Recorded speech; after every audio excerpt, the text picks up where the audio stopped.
Φίλοι μου, γεια σας και καλώς ήρθατε στο Μπουζούκιλαντ. Στο σημερινό βίντεο θα σας δείξω πώς να παίξετε τις μείζονες συγχορδίες, δηλαδή τις ματζόρε, με εβδόμη μικρή. Θα ξεκινήσουμε από την ντο ματζόρε, θα δείξουμε δηλαδή όλα τα πιασίματα από την ντο ματζόρε και ανάλογα τα συγκεκριμένα πιασίματα μπορούν να μεταφερθούν είτε μία-δύο θέσεις πάνω, δηλαδή ένα τόνο επάνω ή μία θέση κάτω και να δώσουν το αντίστοιχο αποτέλεσμα, δηλαδή ματζόρε με εβδόμη μικρή, αλλά ένα τόνο πάνω ή ένα τόνο κάτω. Πάμε να δούμε την ντο ματζόρε, πώς γίνεται ντο ματζόρε με μικρή εβδόμη. Η ντο ματζόρε λοιπόν, στην πρώτη της θέση, είναι αυτή, όπως την έχουμε δείξει ξανά σε ένα από τα προηγούμενα βίντεο. Πώς θα παίξουμε τώρα την εβδόμη? Η εβδόμη είναι, θα βάλουμε στην πρώτη χορδή το τρίτο δάχτυλο να παίξει την νότα μη που βρίσκεται στο δεύτερο τάστο. Θα βάλουμε το πρώτο δάχτυλο να παίξει την νότα σι ύφεση στη δεύτερη χορδή στο πρώτο τάστο και θα βάλουμε το δεύτερο δάχτυλο να παίξει την νότα σολ που βρίσκεται στο δεύτερο τάστο της τρίτης χορδής και θα ακουστεί αυτό. Αυτό είναι η ντο ματζόρε με μικρή εβδόμη και πάμε να δούμε τώρα την επόμενη θέση της ντο ματζόρε με εβδόμη. Η επόμενη θέση είναι η δεύτερη αναστροφή και είναι αυτή. Βάζουμε το πρώτο δάχτυλο στο πέμπτο τάστο για να παίξουμε την νότα σολ της πρώτης χορδής και μετά όλα τα δάχτυλα ξεκινώντας από το τέταρτο δάχτυλο το βάζουμε στο έβδομο τάστο της δεύτερης χορδής, τρίτο δάχτυλο στο έβδομο τάστο της τρίτης χορδής και το δεύτερο δάχτυλο στο έβδομο τάστο της πρώτης χορδής. Και κανονικά αυτό είναι το ντο ματζόρε στη δεύτερη αναστροφή του. Έχει δηλαδή στη βάση του το σολ. Και τώρα για να παίξουμε με εβδόμη μικρή φέρνουμε και παίζουμε μπαρέ το πρώτο δάχτυλο και εδώ θα σηκώσουμε το τρίτο δάχτυλο, δηλαδή θα παίξουμε ένα σολ,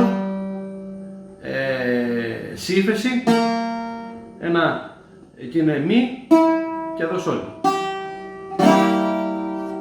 Δεν ξέρω αν μπορείτε να το δείτε.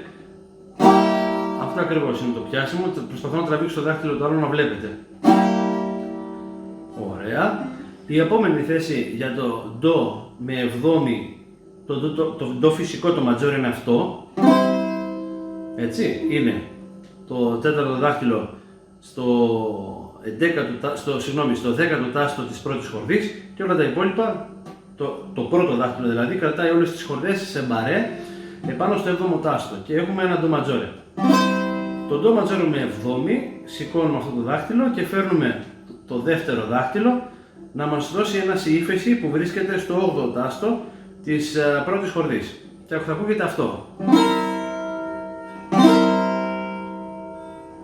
Αυτό είναι. Άλλη θέση τώρα, το κανονικό ντο ματζόρε, η ευθεία θέση του σε αυτό το ύψος είναι αυτό. Τραβάω τα δάχτυλα λίγο ανορθόδοξα για να βλέπετε.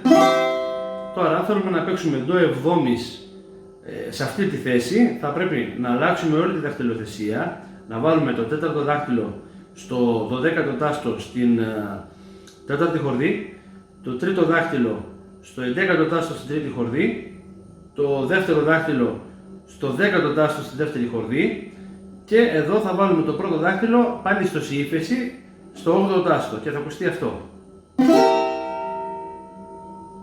Αυτό είναι το ντο ματζόρε με μικρή εβδόμη. Αυτές είναι οι θέσεις που μπορούμε να παίξουμε με μικρή εβδόμη κάποια συγχορδία. Τώρα, αν θέλουμε να προχωρήσουμε, μπορούμε να πάμε στο ρε ματζόρε, ας πούμε στο ρε εβδόμης, όπως ήταν εδώ το ντο ματζόρε. Θα πρέπει να πάμε εδώ. Βέβαια εδώ αλλάζουν λίγο τα πράγματα. Αν θέλουμε να παίξουμε σε ευθεία κατάσταση το ρε ματζόρε είναι αυτό. Όπου παίζουμε στην ουσία το ίδιο πράγμα με διαφορετικά δάχτυλα αυτή τη φορά για να μπορέσουμε να βάλουμε το πρώτο δάχτυλο εδώ να παίξει ρε στην τέταρτη χορδή. Και συνεχίζουμε με τον ίδιο τρόπο το ρε ματζόρε όπως έδειξα πριν. Συγγνώμη, εδώ. Μετά έχουμε αυτό και μετά έχουμε και αυτό. Και κατά τον ίδιο τρόπο βρίσκουμε όλα τα ματζόρε με μικρή εβδόμη. Αυτά για τις μικρές εβδόμες με ματζόρε. Σας ευχαριστώ που με παρακολουθήσατε. Αν σας αρέσουν τα βίντεό μου, κάντε ένα like και subscribe. Καλή συνέχεια, θα τα πούμε σε επόμενο βίντεο.